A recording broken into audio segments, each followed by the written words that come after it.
E aí, estudante, tudo bom com você? Bom, você está agora no canal Conhecendo a Matemática com Nicodemos II e quem vos fala é o próprio Nicodemos II. Mas antes de começar, como este é o primeiro vídeo oficial do canal, eu quero falar um pouco sobre o que iremos abordar. Esse canal ele tem como principal intuito descomplicar a matemática e facilitar o entendimento. Mas não pense que por tratarmos da matemática, nós estudaremos apenas cálculos, até porque a matemática não é só cálculo. Todos os nossos vídeos contêm 4 divisões, sendo a quarta não obrigatória, pois terá assuntos que não possuem aplicações práticas. Mas as 4 divisões são o contexto histórico, explicação do conteúdo, a aplicação do conteúdo nos tempos atuais e resolução de exercício. Vale frisar que ao término do conteúdo geral será disponibilizada uma lista de questões para que haja verificação de aprendizagem.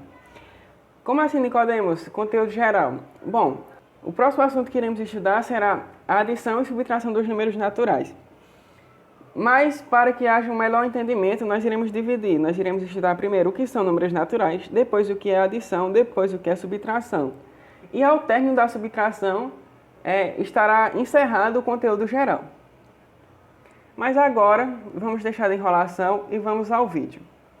Eu queria iniciar o vídeo fazendo uma pergunta a vocês. Vocês sabem qual é a ciência que estuda por método dedutivo, números, figuras, funções e as relações existentes entre eles?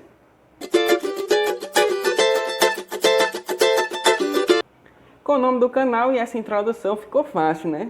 Claro, eu estou falando dessa ciência linda, cheirosa, bonita e maravilhosa, a nossa querida matemática.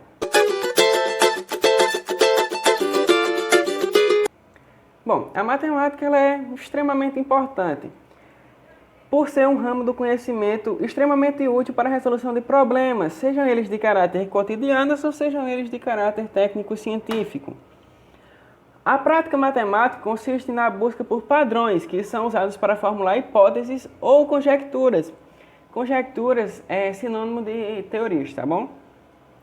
Mas para que isso ocorra, a matemática baseia-se em axiomas, que também são conhecidos como formulados, que nada mais são do que afirmações tomadas como fato. Tá, mas e aí? Você quer um exemplo? Eu vou exemplificar para você. Eu te digo, 1 mais 1 é 2. Estou afirmando que 1 mais 1 é 2. Tu pega teu caderninho aí, tu coloca 1 mais 1, aí tu faz o cálculo e vê, é 2 mesmo, hein? Eu afirmei, e você tomou como fato após ser provado. Isto é um axioma, tá bom?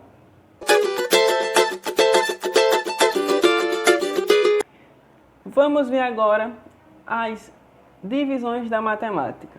Atualmente a matemática básica é dividida em 4 áreas, que são elas a aritmética, a álgebra, a geometria e a trigonometria. A aritmética é a área que estuda os números, bem como as operações existentes entre eles, e trata-se do ramo mais antigo da matemática. Nessa área enquadra-se, por exemplo, o estudo da adição, da subtração, da multiplicação e da divisão. Já a álgebra estuda a manipulação de incógnitas inseridas em equações e em outras formas algébricas. Nessa área enquadra-se, por exemplo, o estudo das equações de primeiro e segundo grau.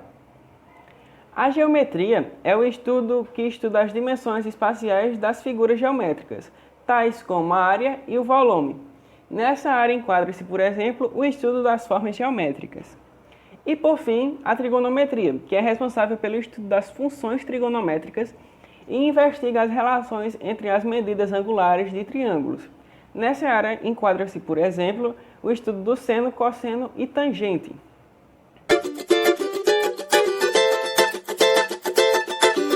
Vamos ver agora a história da matemática. Os registros mais antigos indicam que a matemática faz parte da nossa história desde os tempos pré-históricos, porque nessa época notou-se a necessidade de relacionar o número de animais de rebanho, por exemplo.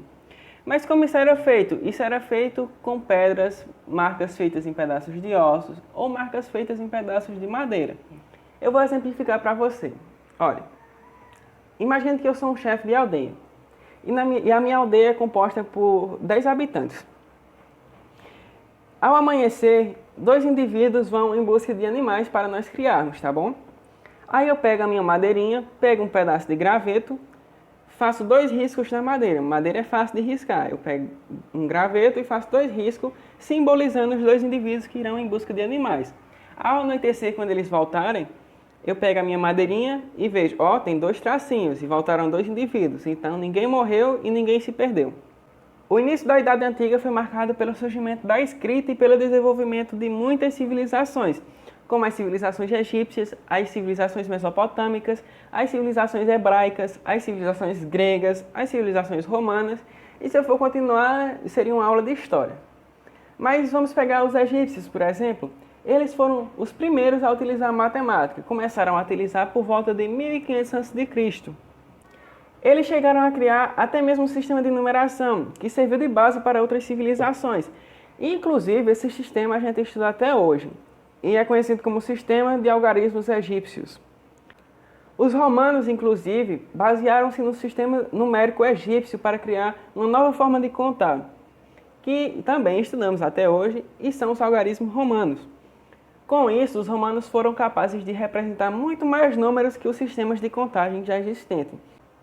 Porque imagine comigo, se eu pego algo para me basear, eu pego para que haja uma melhoria desse sistema, né? Que no caso, com os romanos, foi adicionar mais números. Na matemática também houve a presença de filósofos, até porque os primeiros estudos da aritmética surgiram nas escolas gregas e passaram pelas mãos de grandes filósofos, como Pitágoras, Tales de Mileto e até mesmo o Platão. Outros grandes nomes, como Euclides, Apolônio e Arquimedes, foram essenciais para o desenvolvimento da geometria. Preste atenção. Pitágoras, Tales de Mileto e Platão foram essenciais para o estudo da aritmética. Euclides, Apolônio e Arquimedes foram essenciais para o desenvolvimento da geometria, tá bom? Na Idade Média, o sistema de numeração árabe foi implantado no Ocidente e os números passaram a ser escritos na forma como conhecemos hoje. Nessa época, a álgebra passou a ser utilizada para resolver diferentes tipos de problemas, bem como começou a ser usado com a geometria, ou seja, a partir da Idade Média, a álgebra e a geometria começaram a caminhar juntos, tá bom? No século XVII, a matemática passou por um período revolucionário, pois surgiram importantes ferramentas vistas até hoje, como os logaritmos, os planos cartesianos, os cálculos de probabilidade e também o cálculo infinitesimal, que foi desenvolvido pelo físico inglês Isaac Newton. Nos últimos séculos, alguns importantes problemas matemáticos foram solucionados. Podemos destacar a demonstração do teorema de Fermat e a solução para o problema das conjecturas esféricas de Poincaré. No século XIX, surgiram importantes estudos na área do espaço vetorial. O matemático James Clerk Maxwell, por exemplo, unificou as equações diferenciais do eletromagnetismo. Já no século XX, veio a vez de Albert Einstein brilhar, desenvolvendo seus cálculos da relatividade geral e restrita, que foi baseada nas equações de Maxwell e também nas transformações de Lorentz. Do século XX para cá, os físicos aprenderam a descrever quase todas as interações da natureza por meio de um grande conjunto de equações diferenciais, que hoje são conhecidas como modelo padrão. Você acha que acabou por aí? Claro que não! Atualmente, muitos avanços da matemática têm surgido do estudo de números primos. Isso tem sido possível graças ao trabalho de brilhantes matemáticos de todo o mundo e também pelo desenvolvimento de computadores muito avançados que são capazes de resolver cálculos extensos em tempos cada vez menores. Olha, depois de tudo isso apontado, se você olhar para mim e perguntar para que serve a matemática, você está de brincadeira com minha cara. Mas como esse é um canal democrático e eu sou um cara bondoso, eu irei dizer novamente para que serve a matemática.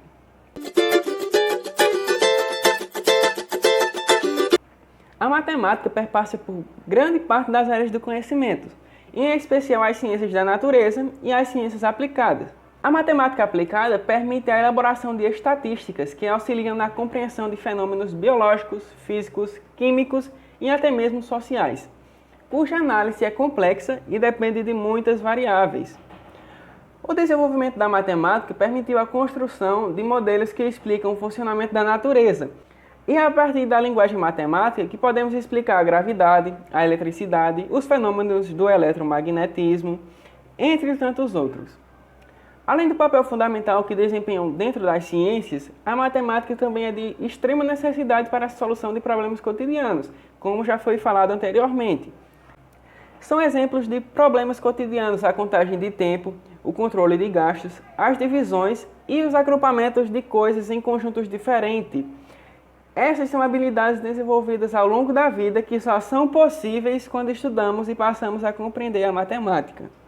Bom, se você não sabia nem que a matemática se dividia em álgebra, aritmética, trigonometria e geometria, você tem que se inscrever aqui no canal agora, deixar o seu like, comentar e compartilhar com seus amigos. Vale lembrar que, como esse vídeo foi um vídeo teórico, não traremos exercícios solucionados nem listas de questões, certo? Mas para que vocês não fiquem voando, eu irei disponibilizar na descrição do vídeo um mapa mental que resume tudo o que foi visto nesse vídeo, tá bom? No mais, sem ter sobrado o que falar, eu vou ficando por aqui e até a próxima. Tchau!